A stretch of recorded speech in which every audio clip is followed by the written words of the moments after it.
Hello friends, welcome to my YouTube channel GK and mathematics in easy वे।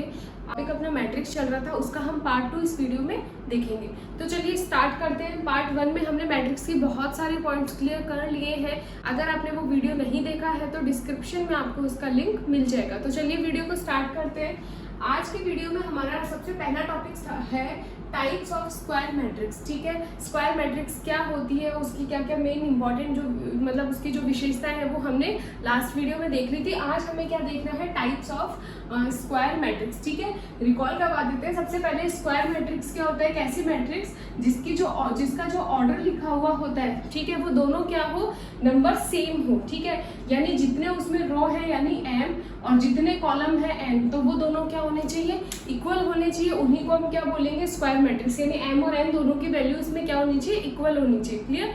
ठीक है, अब देखो स्क्वायर मैट्रिक्स की जब अपन टाइप्स पढ़ते हैं तो सबसे पहला जो टाइप आता है उसके अंदर आता है विकर्ण, जिसको हम क्या कहते हैं, डायगोनल मैट्रिक्स। ठीक है, डायगोनल क्या होता है ये हमने लास्ट वीडियो में अगेन देख लिया था कि ऐसे जो स्क्वायर मैट्रिक्स में ये वाले जितने भी एलिमेंट्स लिखे हुए होते हैं, कितने भी एलिमेंट आए, उन सब एलिमेंट्स को हम क्या बोलते हैं, जो एलिमेंट्स आते हैं उन सबको हम क्या बोलते हैं, डायगोनल। क्लियर?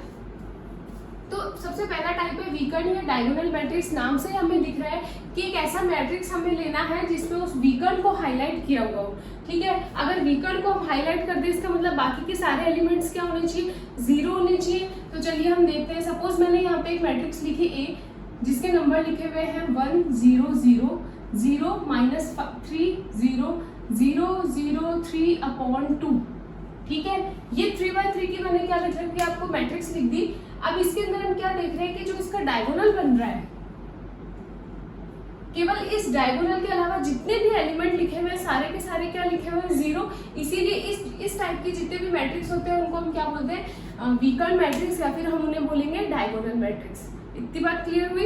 अब उसके आगे आता है दूसरा अदिश या फिर स्केलर मैट्रिक्स। ठीक है, अदिश मैट्रिक्स क्या होता है, नाम से हमें दिखता है कि अदिश का मतलब स्केलर। ठीक है, इसमें हमें क्या देखना है, एक ऐसा मैट्रिक्स होना चाहिए। सपोज मैंने यहाँ बी मैट्रिक्स लिखा है जिसमें विकर्ण के जितने भी अवयव है वो सारे सेम होने चाहिए।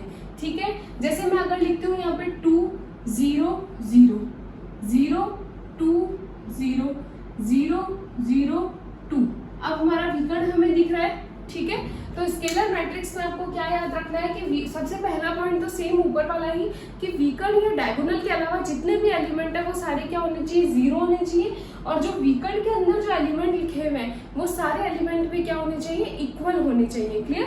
जैसे मैंने यहाँ लिख दिया 2 2 2। ठीक है, उसके ये कुछ भी हो सकता है। अगर आप सपोज लिखना चाहो यहाँ पे कोई बी मैट्रिक्स लिख रहे हो आप, -1 -1 -1 0 0 0, बाकी सारे एलिमेंट आपको 0 लिखने हैं, तो इस टाइप की मैट्रिक्स को भी हम क्या बोलेंगे, अदिश मैट्रिक्स या फिर क्या बोलेंगे, स्केलर मैट्रिक्स। ठीक है, उसके बाद हमारा थर्ड जो टाइप आता है वो आता है इकाई या फिर यूनिट, या हम इसे बोल सकते हैं आइडेंटिटी मैट्रिक्स। ठीक है, अब देखो इकाई मैट्रिक्स या यूनिट मैट्रिक्स क्या होता है, कंडीशन वही होनी चाहिए, एक डायगोनल होना चाहिए, इसके अलावा जितने भी एलिमेंट है सारे क्या होने चाहिए, 0 होने चाहिए।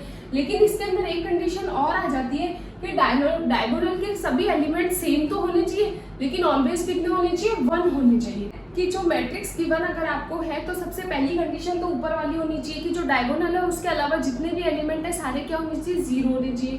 दूसरी चीज कि जो डायगोनल है उसके सारे एलिमेंट्स क्या होने चाहिए, सेम होने चाहिए। ठीक है, और थर्ड क्या होता है यूनिट के अंदर, कि जो आप मैट्रिक्स जो लिख रहे हो ना, चाहे वो कोई सी भी स्क्वायर मैट्रिक्स हो, 3x3 हो, 4x4 हो, जो भी हो, उसमें जो एलिमेंट्स है डायगोनल के वो सारे क्या होने चाहिए, 1 होने चाहिए।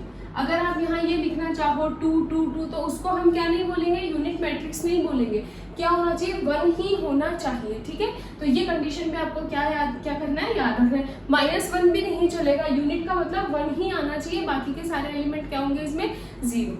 नेक्स्ट आपका आता है त्रिभुजाकार या ट्रायंगुलर मैट्रिक्स। ठीक है, ये 2 टाइप की ट्रायंगुलर मैट्रिक्स आपको याद रखनी है, अपर ट्रायंगुलर मैट्रिक्स और लोअर ट्रायंगुलर मैट्रिक्स, या फिर ऊपरी त्रिभुजाकार आव्यूह या निम्न त्रिभुजाकार आव्यूह। ठीक है, जब भी आपको अपर का फाइंड करना हो, इसका मतलब क्या गिवन होगा कि जो आप मैट्रिक्स बनाने वाले हो, ठीक है, इसमें डायगोनल जो भी बनेगा, ठीक है, अपर के अंदर, तो उसमें नीचे के सारे एलिमेंट क्या होने चाहिए, 0। डायगोनल जीरो नहीं होगा, बाकी ऊपर वाले जीरो नहीं होंगे, ठीक है। नीचे की तरफ जितने भी एलिमेंट है वो सारे क्या होने चाहिए, जीरो होने चाहिए, उसको हम क्या बोलेंगे, अपर ट्रायंगुलर मैट्रिक्स, ठीक है। और जब आप लोअर ट्रायंगुलर मैट्रिक्स निकालोगे तो जो डायगोनल आने वाला है उसके ऊपर जितने भी एलिमेंट हैं वो सारे क्या होने चाहिए, जीरो। जब लोअर है तो ऊपर की तरफ वाले सारे एलिमेंट्स जीरो होने चाहिए, और जब अपर है तो नीचे वाले सारे एलिमेंट्स क्या होने चाहिए, आपके जीरो होना चाहिए, ठीक है। तो ये कुछ टाइप्स हैं जो कि स्क्वायर मैट्रिक्स के जो आपको बेसिक चीजें हैं जो आपको ध्यान रखनी है, ठीक है। मैट्रिक्स थी, स्क्वायर मैट्रिक्स थी, इसको हमें क्वेश्चन के थ्रू समझते हैं। मैंने क्वेश्चन यहाँ लिखा है, if a is equal to, या matrix a is equal to -1 0 0 0 -1 0 0 0 -1, ठीक है, देन ए। अब इनमें से बताना है कि एक क्या कौन सा मैट्रिक्स होगा, ये कौन सा टाइप है, ठीक है। सबसे पहले तो अगर मैं आपसे पूछूं कि इस मैट्रिक्स का ऑर्डर क्या है, तो आपको ऑर्डर लिखना तो आई क्या होगा, ये है इसमें R1, ये है रो नंबर 2 यानी R2, ये है आपकी R3, ये है C1, ये है C2, ये C3, यानी रो भी 3 है और कॉलम भी 3 है, तो इसका ऑर्डर हम क्या लिखेंगे, 3 × 3, ठीक है। ये चीज ध्यान रखनी है। सेकंड थिंग आपको क्या ध्यान रखनी है कि अगर जब m और n दोनों की वैल्यू इक्वल होती है तो उन्हें हम बोलते हैं स्क्वायर मैट्रिक्स, यानी ये टाइप की क्या है, स्क्वायर मैट्रिक्स है। अब हम देखते हैं कि कौन सा मैट्रिक्स का टाइप इसके अंदर होगा। सबसे पहले हम चेक करते हैं स्केलर मैट्रिक्स, या फिर जिसको हम बोलते हैं अदिश मैट्रिक्स। तो अदिश मैट्रिक्स हमने क्या पढ़ा था, स्केलर मैट्रिक्स का मीन होता है डायगोनल होना चाहिए, ठीक है, बाकी के सारे एलिमेंट क्या होने चाहिए, जीरो, ठीक है, डायगोनल के अलावा। और डायगोनल के जितने भी एलिमेंट है वो सारे सेम होने चाहिए, ठीक है, सेम होने चाहिए स्केलर मैट्रिक्स में। तो चेक करते हैं, बाकी ये हमारा डायगोनल है, ठीक है, इसके अलावा सारे एलिमेंट जीरो हैं, बिल्कुल जीरो है। और क्या ये तीनों जो डायगोनल के एलिमेंट है सेम है, बिल्कुल है। इसका मतलब ये जो ए है वो स्केलर मैट्रिक्स है, ठीक है। सेकंड एग्जांपल देखते हैं यूनिट मैट्रिक्स। यूनिट मैट्रिक्स क्या होता है, सेम वही प्रोसेस, इसके अंदर डायगोनल होता है, इसके अलावा बाकी एलिमेंट सारे जीरो होते हैं, तो इस कंडीशन को सेटिस्फाई कर रहा है। लेकिन यूनिट या फिर इकाई मैट्रिक्स में हमने ये पढ़ा था कि जो डायगोनल के एलिमेंट है वो सेम तो होते ही, साथ में 1 ही होने चाहिए, -1 भी नहीं चलेगा, केवल 1 होने चाहिए। लेकिन हमारे पास तो यहाँ पे -1 है, इसका मतलब ये जो मैट्रिक्स गिवन है वो यूनिट मैट्रिक्स नहीं है, ठीक है। थर्ड इसमें है जीरो मैट्रिक्स। जीरो मैट्रिक्स का हमने पढ़ा था कि ऐसी मैट्रिक्स जिसके सारे एलिमेंट ही जीरो होते हैं उसको हम जीरो मैट्रिक्स कहते हैं, लेकिन इसमें डायगोनल के एलिमेंट जीरो नहीं है, इसका मतलब ये जीरो मैट्रिक्स भी नहीं है, ठीक है। नेक्स्ट आता है डायगोनल मैट्रिक्स। डायगोनल मैट्रिक्स हमने क्या पढ़ी थी कि एक ऐसी स्क्वायर मैट्रिक्स जिसमें एक डायगोनल होना चाहिए, उसके अलावा बाकी सारे एलिमेंट जीरो। तो इसमें कोई स्पेशल कंडीशन तो थी नहीं, डायगोनल हमारे पास है, बाकी जीरो है, इसका मतलब ए डायगोनल मैट्रिक्स भी है, ठीक है। इसका मतलब ए का सॉल्यूशन क्या क्या आ जाएगा, यहाँ पे सॉल्यूशन 1 और 4 बोथ इसके क्या होंगे, सॉल्यूशन होंगे, ठीक है। नेक्स्ट टॉपिक अपना आता है addition of matrix and subtraction of matrix, ठीक है। हम देख लेते हैं कि कोई भी मैट्रिक्स अगर आपको गिवन हो तो उनको हम ऐड कैसे करेंगे, सब्ट्रैक्ट कैसे करेंगे, ठीक है। सबसे पहली चीज तो जब भी आप एडिशन या सब्ट्रैक्शन या कुछ भी करते हो तो अपन को क्या करना है, ऑर्डर का ध्यान रखना है। आप तभी एडिशन और सब्ट्रैक्शन कर पाओगे जब इन दोनों के क्या हो, ऑर्डर सेम हो, ठीक है, दोनों का ऑर्डर सेम होना चाहिए, ठीक है ना। वैसे जो आपकी जो डेफिनेशन है वो क्या है, अगर ए कोई मैट्रिक्स है किसकी, m × n ऑर्डर की, b कोई मैट्रिक्स है m × n ऑर्डर की, तो इसका जो aij एलिमेंट है उसके bij एलिमेंट से क्या होगा, ऐड हो जाएगा। हम देख रहे हैं एडिशन ऑफ मैट्रिक्स, ठीक है। ये इसके अंदर क्या होता है, प्रोसेस होता है, ठीक है। लेकिन हमें करना कैसे है वो हम देख लेते हैं। सपोज मैं आपको यहाँ पे ए लिख रही हूँ मैट्रिक्स, और एक मैट्रिक्स मैंने बी लिखी है यहाँ पे, ठीक है। इसका एलिमेंट है 1 2 3 4 और इसका एलिमेंट है 5 6 7 8, और हमें क्या फाइंड करना है, ए प्लस बी मैट्रिक्स फाइंड करनी है, ठीक है। सबसे पहले हम इसका ऑर्डर चेक करते हैं। ऑर्डर है इसका 2 × 2 और इसका ऑर्डर भी कितना है, 2 × 2। इट मीन्स हम इसे ऐड कर सकते हैं क्योंकि दोनों का ऑर्डर क्या दे रखा है, आपको सेम दे रखा है। ऐसे सेम नहीं है जैसे 3 × 2 होता तो यहाँ भी 3 × 2 होता, ऐसे करके सेम, ठीक है। उसके आगे देखिए हमें क्या करना है, ऐड करना है, मतलब इसका जो aij नंबर का एलिमेंट है वो उसके bij से ऐड होगा। यानी अगर a11 है तो उधर भी b11 होना चाहिए। ये a11 है, इसका ये b11 है, ठीक है। तो इनको हम क्या करेंगे, ऐड करेंगे। सबसे पहले यहाँ आएगा 1 + 5, हो गया। नेक्स्ट जो इसका है A12, वहां आएगा B12, इन दोनों को लिखेंगे तो 2 + 6, यहाँ आएगा आपका 3 + 7 और यहाँ आएगा 4 + 8। क्लियर?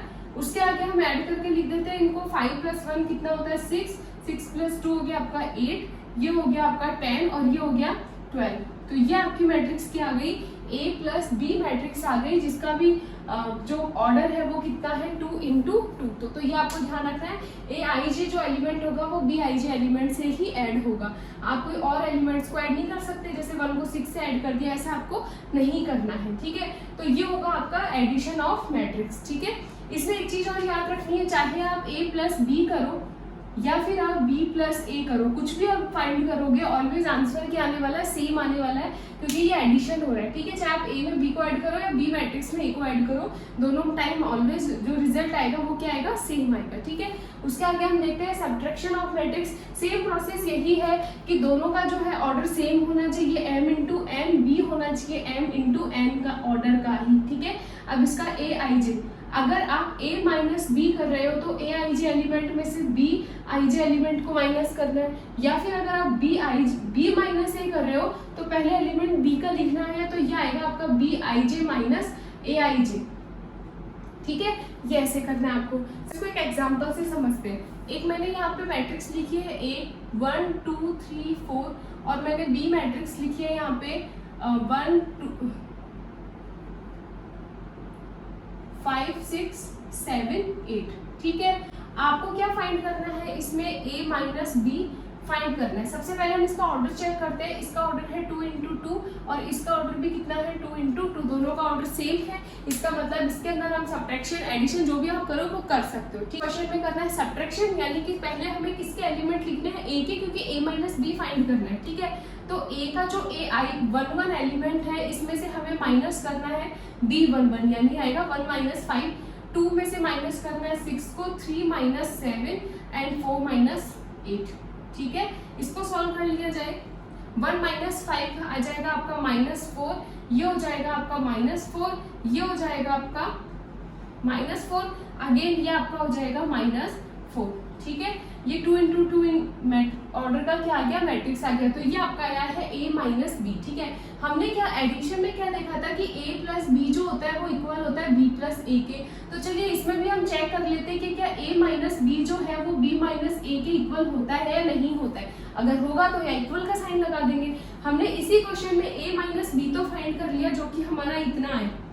ठीक है, अब हम फाइंड करते हैं इसी क्वेश्चन में क्या, B - A। तो चलिए करते हैं। B - A का मतलब पहले B का एलिमेंट लिखना है। B का एलिमेंट यहाँ पे कितना है 5 और A का एलिमेंट कितना है 1। वहाँ है आपका 6 - 2, यहाँ है 7 - 3 और ये है आपका 8 - 4। ठीक है, तो चलिए सॉल्व करें। 5 - 1 आया 4, ये 4 4 4, 2 × 2 का मैट्रिक्स हमें मिल गया है और जो एलिमेंट्स आए हैं वो आए हैं 4 4 4 4। ठीक है, क्या ये इसके इक्वल है? आप खुद देख सकते हो कि A - B जो है वो B - A के इक्वल नहीं है, तो हम यहाँ पे किसका साइन लगाएंगे, नॉट इक्वल टू का। ठीक है, ये चीज आपको एडिशन और सब्ट्रैक्शन में ध्यान रखनी है। अगर आपको ये वीडियो पसंद आए तो वीडियो को लाइक कीजिए, चैनल को सब्सक्राइब कीजिए। Thank you so much.